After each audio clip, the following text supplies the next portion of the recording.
Don't try to sneak into your room like that. I know what you've got behind your back. Records. More new records. All right, it's Capitol Audio Fest 2025. Hard to believe, but here we are again. And we're starting in the record section, of course, and there are great records here this year. This guy here he's selling everything at half off. And here's a whole bunch of mosaic boxes. Unbelievable. Never mind that he's pricing them at twice what they're worth, so when they're half off, that's about how it works. No, I'm only kidding. No, there's great records here, actually. I think there's definitely a better record selection this year than there was last year. There are so many phenomenal records here. There's more records here than there were last year by a long shot. Been poaching records from Japan again, huh? I can't stop. It's still the best sound out there. You're not the only one that can't stop. You know, none of us can stop. How you doing? You could come to this show and just go record shopping for 3 days, and you wouldn't see everything. All right, here's the view from upstairs. You can see this is big.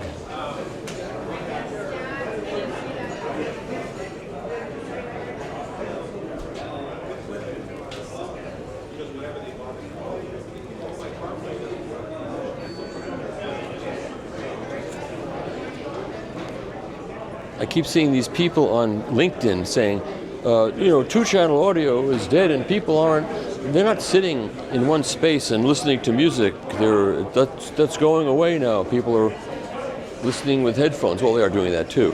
And this is old school and no one's doing this anymore. They don't know what the hell they're talking about. And they keep talking out of their butt. They're talking about their own personal thing.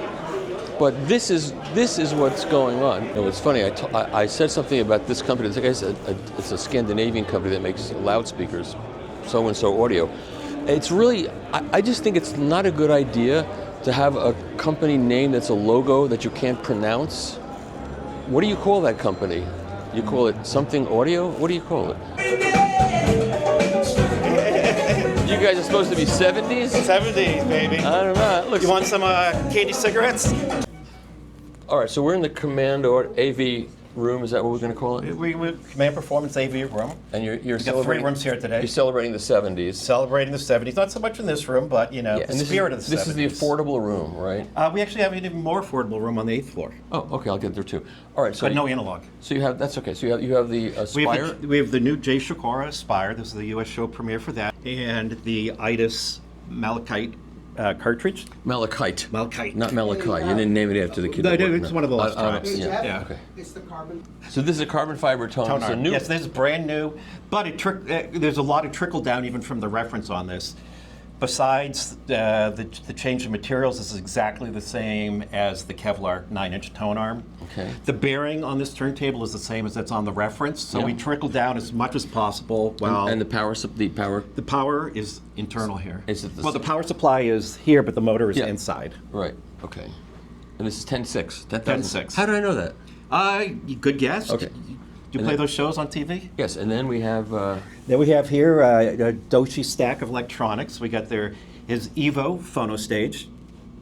Okay. Underneath that. What does that sell for? $23,995. $23,995. Okay, then you got... Also at $23,995 is his preamp. Okay. The stereo, and that's going into his stereo amp, which is now $25,995. $24,000. It's a bargain. Okay. Bargain at any price. Premiering here as well is the Inuus Stream 3 server with the internal Phoenix DAC card. So this is the first time that's being shown. Okay. Outboard Doshi power supplies. The Sikora is hiding back there somewhere. So this comes, in the US, this only ships with their linear power supply. All right. And then this is the speakers. Jeff, you want to say a word here? Sure. So these are Pulsar 2 graphenes now available in piano white. These are the newer, they're 10K for the pair. These are the speakers that you reviewed some years back, ago, but this is the Mark II version with the graphene woofer. Okay. Let's play this record now. All right. And Cardis, clear beyond cabling.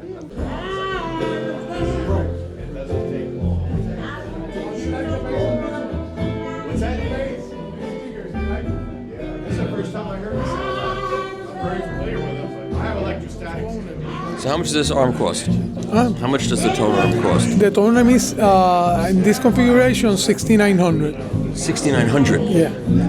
And this is a new carbon fiber tube on it? Yes, sir. So I brought a record you can play for me? I'm going to play it for you immediately. Okay, and you're running the DS Audio Master 3 with the tube? Tube energizer. Hi, Michael. How are you? I'm good, Angie. How are you? Good to see you in Washington. Good to see you. So I'll describe what we've got here. For the source, we've got both analog and digital. This is the WADAX Studio Player, which I think you're familiar with. Yep. It also does CD. Okay. We also have here the Perpetuum Ebner turntable. This is the 6060, of which I've installed the Analog Relax EX500 cartridge. It normally comes with the Ortophon included. And that cartridge costs what?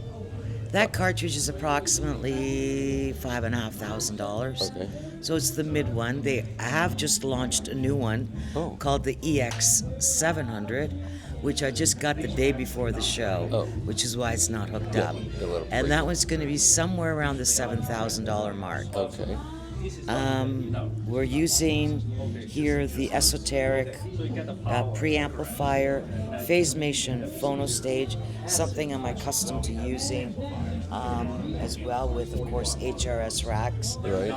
We're using synthesis mono amps, which actually right now we're just using the iTron built into the Avant-garde Mezzo G3. So this is a fully active system, and tomorrow we'll switch over to the mono amps from Synthesis. Okay. Synthesis, and where are they made? Synthesis is an Italian company. Oh, that's right. And from last year, I remember that. Right. So you're part of the Mid-Atlantic Antique Radio Club. I see. It's a local organization that actually has members all over the country. We publish a regular journal called Radio Age with history of radio electronic stuff. Oh, cool. We have monthly auctions of old equipment, and we started a museum here in the area called the National Capital Radio and Television Museum, which has been called one of the 10 best museums in the state of Maryland. And those are KLH 17s or 11s? Those are 17s. See, now that's you have to be old to know that, right? That's how I know that. KLH 17s, yes. Well, my first hi-fi was an all Dynaco system with a FM tuner, this particular preamp and the amplifier. I had one of those. You know, the stupidest thing I ever did in hi-fi, the stupidest thing, I've done a lot of stupid things, the stupidest thing was I had that PAS-3X that I built as a kit, and it had a stereo 120, the solid state amplifier, and that was a really great combination actually, and I got rid of the PAS-3X, I got a PAT-4, which was a terrible solid state, terrible, and I called up Dynaco and I said, listen, I replaced my PAS-3X with a PAT-4, and it sounds terrible. And they said, oh, you just have to get used to it. It's lower distortion, so I never got used to it. Never. Dear. And then you have that's a Shure M3D in there, or an M7DM, or that's not mine. I haven't looked to see what Manley does. Boy, we had one of those at home. We have these monthly meetings where we have a lot of old equipment that gets sold at auction for very reasonable prices, and some of that early equipment now, like even the mono stuff from the 50s, like Marantz and Macintosh, going for big money these days. Big money. You know, there's a guy here who's reinvigorating the Pilot brand. Remember Pilot? Yeah, sure. He's the grandson of the guy that founded Pilot, and he's reinvigorating the brand. Excellent. Well, welcome, Michael. Welcome, everybody. This is the Blinkhagen room. We're showing a system with Audio Group Denmark, the M3 loudspeakers, the Class A amplification Aavik 8800 with a new phono stage. And what we have here today is a very special presentation of the Thuono TH400. That is the American premiere of that turntable. They came to the Capital Audio Fest last year with a 350. And that means that it's a 400 millimeters turntable. And Michael is the authority in vinyl here. Eleonora is with the company Mattia, is with the company in Italy. Eleonora is one of the owners. So this is our main model of a series made of 3 different models. This is the huge one. We are looking at the Thuono Audio TH400. It means that the platter is 400 millimeters in diameter. And this is really important for us because one of the concepts behind our philosophy is dynamics. And to have dynamics, we decided to work with inertial torque. That's why we have this huge diameter implater and this flywheel. Another very important concept for us is to make silence before listening to music. That's why we decided to elevate and decoupling the upper chassis with magnetic suspension. So it means the platter and the tone arm are completely floating on the air. So when you are going to put the record on the platter, the cartridge, that is like a very sensible microphone, is going to catch only what is in the groove, not noises, not adding more stuff. This is your arm too? Yes, this is our 12 inches tone arm. Is completely in titanium structure inside. The head shell is titanium, but it's also going inside in titanium, so it's a multi-layered tube. Okay. We have damping material in some crucial points because it's really important also in the tone arm to erase all resonances. Yep. And another very important stuff is the bearing that we are using that are ceramic bearings. Okay. So the articulation is really free. Let's find out how good it sounds. Okay. Let's find out how good it sounds.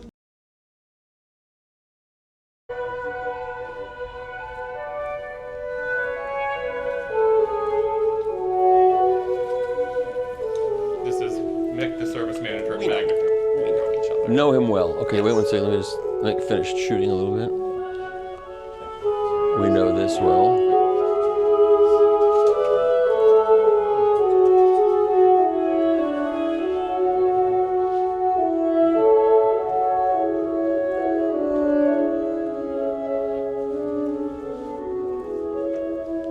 So we've got the 30.7X Magnapan speakers, powered by the Strumento 8 AudioFlight monoblocks with the Strumento 1 signature preamp, and then we've got a whole stack of Aurender, and I gotta tell you, it's fantastic. The N50 stack on top, magic. I'm thrilled. And then we've also got the Wilson-Benesch turntable.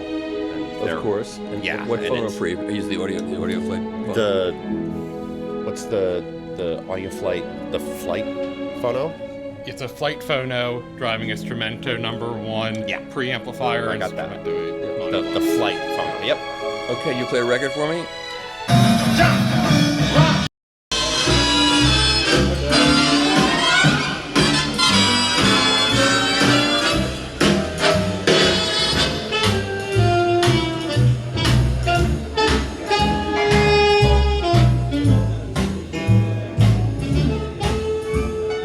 The American premiere. Did you have trouble getting it through customs? Did you have to pay tariffs on it? Did they? I don't know. It showed up, and I'm spinning records. Okay. That I know. And this, so what's this model called? It's the Thales Elegance. Elegance, and it comes with its own. Well, of course.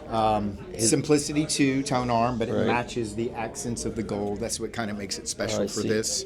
It's a very interesting design. His motor is almost flush, so it's driving the subplatter very low. Right. But Mika usually likes to have his motors close with tension. Right. This one's a little farther away, but what he's done is built magnets in the platter and magnets in the plinth. Oh. So it's an eddy current brake, so it's constantly putting tension on the belt. And he's got that, I've seen that eddy current thing that he has. That is based on an old technology. Yeah, well, it's actually how you did gramophones. You put energy in a spring. Right. It went faster than 78. It was called a picking governor. It was magnets on leather that would come out and have the ring, and it would be an eddy current brake to stop it from going faster. Right. So it doesn't hunt, but of course that energy slowed down. Well, what's great about how he does it with the reference table is he runs it hot, but it will not go faster than the reference voltage, so it doesn't cog, so it never slows down.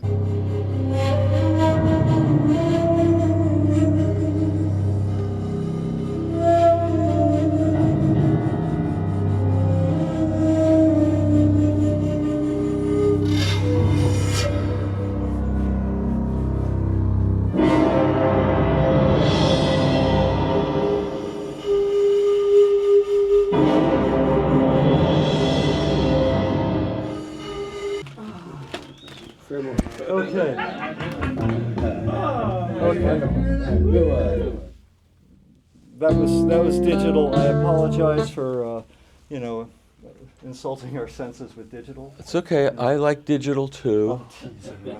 Don't stereotype me. Hello.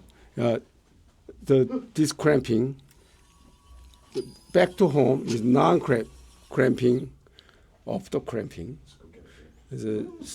Start to play position is cramping automatically with the sensor of the switch. Wow. And also in case of any accident of needle touch the wings, we have a special design for calibrated as a down, it automatically protect, it never touch needle to the wing. Right. So this very safe design, even though the protection is a safe design, is toughly handle is never accident, even on and off wings, whatever, anything. But play also very carefully start from the first music, and including. And you have you can sell this turntable without the clamping option, right? You have it available both ways. Right. Correct? We have another version. I have to do your marketing for you, do I? Okay. Yes, the market is ready. Okay. And also the linear tracking. So always diamond tip is moving on the tracking line. Is a linear reference line. Yep. So always diamond tip is brighter on the line. Yep. So also direct drive, fully 100% levitated, or even heavy platter is levitated. That is the main difference between other conventional. Okay. Also very quickly changeable and set up for cartridge and head share. Right. So accept all vintage to high-end cartridge. Okay. And quickly set up for perfect linear tracking. Okay. Does it sound any good? Yes, sir. Let's hear it.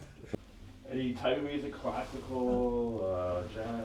I would say non-classical. Non-classical, okay. All right, now we're in the elite distribution room, and this normally is where I would see my friend Scott Markwell, but Scott couldn't make it at the last minute because Scott's wife had cataract surgery, and she had some issues post-surgery where he was afraid she wouldn't be able to see where she's going, so he decided to stay home. That's a good husband. I would have said, bring in a seeing eye dog, honey, I'm going to the show. But Scott didn't do that, so let's see what Scott. He's got the Keith Monk's cleaner, which is very psychedelic looking, and he's got cables, and he's got Furutech, and he's got all these plugs and jacks. But in the other room, hopefully we have a system set up, and he's got this, which, this demagnetizes. Records are made out of plastic, so they can't possibly be magnetic, and you can't possibly demagnetize a record. It's a lot of snake oil. But you know what? People come over, and every single person over 10 years, I played for them. I said, all right, here's the record. Now I'm going to put it on this demagnetizer. Let's see what happens. Nothing's going to happen. And you go, oh, wow, I hear it right away. Big difference. Okay, what does that mean? Well, it can't be real because it's not real, and if you hear it, it's confirmation bias. More snake oil. Okay, fine, whatever you say. Okay, let's go in here and see. Let's see what's going on here. And he's got, now this is news because he's got the 12-inch sapphire arm, which I am hoping to get at home to review. The 12-inch sapphire arm. I reviewed the 9-inch sapphire arm, and making it this much longer cost a lot of money, so this is pretty expensive.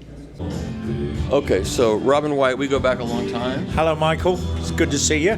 How you doing? I'm doing good. You're good. So what do you got to show me this year? Okay, we have the Simco One loudspeakers, made in Los Angeles, designed in Manchester, England, by two young engineering studios, but we bought the rights to them. They use French Fatale 12-inch Pro woofers, and they use Italian RCF Pro compression driver tweeters. It's a molded horn They're about 99 dB efficient, front ported in the front, so you can put them about 6 inches from the rear wall. They're a lot of fun. We haven't really, they're not really marketed at audiophiles. This is your friend in Los In LA, Angeles. yeah. They're kind of, it's more marketed at people want something that's cool looking. Yeah. And also happens to sound good. It better sound good. You're at a hi-fi show. We're not in an art museum. You know what I'm saying? Then I have again the VPI in the can, direct drive, with a Bokran tone arm from Spain that has a unique wrinkle to it. Imagine this was an SPU-G. Right. If I undo this, I can then put an SPU-A in it. Oh, that's interesting. Yes. Yeah. So it's a rebuild of the Neumann DZT, but this one is called the DZT SAK, Swiss Army knife, because you can play whatever you want. We have the Miyajima, only one ever made, I believe, in the history of audio, tube head amp. Okay. Very, very good. Once you listen to this, going back to Transformers is very tough. Okay. Because it's far more dynamically rich and dense than any Transformer That you've heard. That's well, I got that expressive I know technology. you do have a bunch of them. Yeah, that's the Miyajima W01 full function preamp. It has 2 phono inputs, and underneath it we have the Miyajima OTLs. Right now, putting out about 22 watts. Oh, and what does this preamp cost? This is 21,500. Okay, and the amplifiers? The amplifiers is 17,500 each. If you buy a stereo pairing, we take 10% off. Okay. I'll show you the inside. Softly creeping, how it's made. left its seeds while I was sleeping. Oh, it's quite beautiful inside. Yeah. And the vision that was planted in my brain. Got all Finley cables and Finley cable risers. I always show with Finley because I love their cables. Yep. Beautifully made, great sounding, and affordable. And that's about it. Oh, and you're plugging it right into the wall, right in the wall. Okay. No thing. Ever Solo streamer. I saw. A $1,200 streamer. This is what drives the measurement people crazy. An Ethernet cable without equal Ethernet cables cannot make any difference. It's snake oil. It's all snake oil. Have you tried listening to it? No, I don't have to listen to it. I know that it's snake oil. I know it. I'm a digital engineer. I know these are packets, and the packets get sent down. Have you listened to it? I don't have to listen to it. Okay, thank you.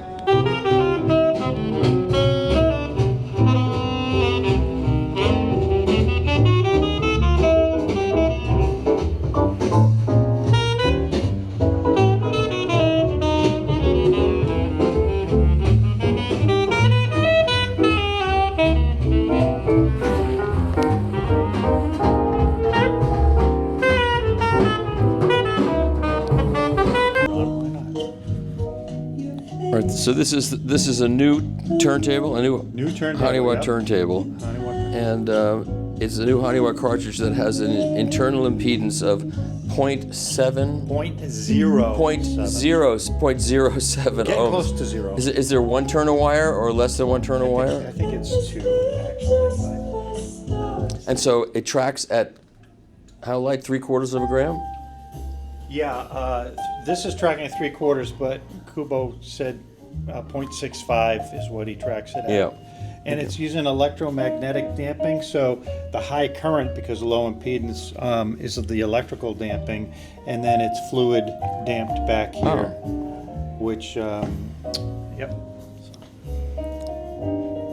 So this is his own design? The arm is his own design? Yes, yep. And it's designed specifically for ultra-low impedance cartridges to do the electromagnetic damping and. And is it a unipivot with side stabilization? What is it exactly? It's floating. It's a float. So. Like the Viv Lab sort of kind of. Similar. Yeah. Yep. Similar. And the table is a belt drive? Yes, it is. The belt is hidden in a hole in this thing. Oh. And then and it drives the platter. He's that been way. very busy, Dr. Kuba. Oh, Doesn't he have better things to do with his time? No. Apparently not. Not his retirement. And then actually the top of this platter, which is massive, it's pretty heavy, is contoured. He did, I say, 5 or 6 different versions of this top platter before he got the contour to where he felt the record is going to sit the flattest. Now, is the arm underhung, or I see there's no offset angle, so. I don't know, actually. It's a good question. See the It was underhung slightly, so I think it's underhung by maybe 5 millimeters, something like that. Obviously, it's a lot longer than the Viv Labs. Yes.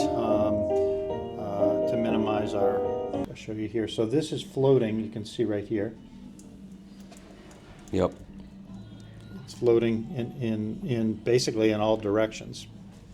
Is there any way to set azimuth, or you don't? You don't.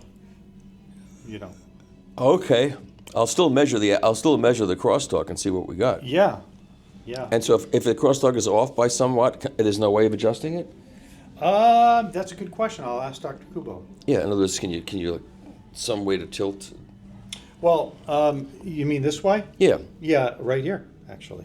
Oh, so you can't. So you loosen it and then. Loosen it. Oh, so I will definitely try to measure the crosstalk and see where it's at, and then try to minimize the crosstalk. Yeah, it's fairly. But I have to. You'll take the fluid out, and I'll add fluid, or. I'll leave the fluid in there, and this goes in there for transport. Oh. So you just pop it out, and there's a paddle in there. Yeah. I'll pull it up. So you just need, when you set it up, just need to push it down so it's in the fluid. Now, are there instructions or no instructions? There are instructions. There are. Yeah. Yep. Okay. I'll get you a PDF. Okay. Cool. All right. And, okay. Yeah, and then all the wiring is really optimized for a low impedance cartridge. Yeah. So very low resistance wire, I assume. So the total loop impedance of the system is 0.35 ohms. So 0.07 is the cartridge, and then the input impedance of this unit, the preamp, is 0.09 ohms. So trying to really maximize a strong induction current in the current loop. Okay. And it uses electromagnetic damping. So that's. And is this a single-ended? A single-ended back there, or balanced? What is it? It's RCA out. Okay, single-ended. Okay. Yep. Okay. And easy. Makes it easy. Yep. Okay. All right. Great. Thank you. Yeah. And, all right. So you're selling used records here, and new records too. Yep. A lot of records. These are Mostly all your records, right? So you were telling me a guy. Somebody wandered in, wanted to know if we bought records. I said yes.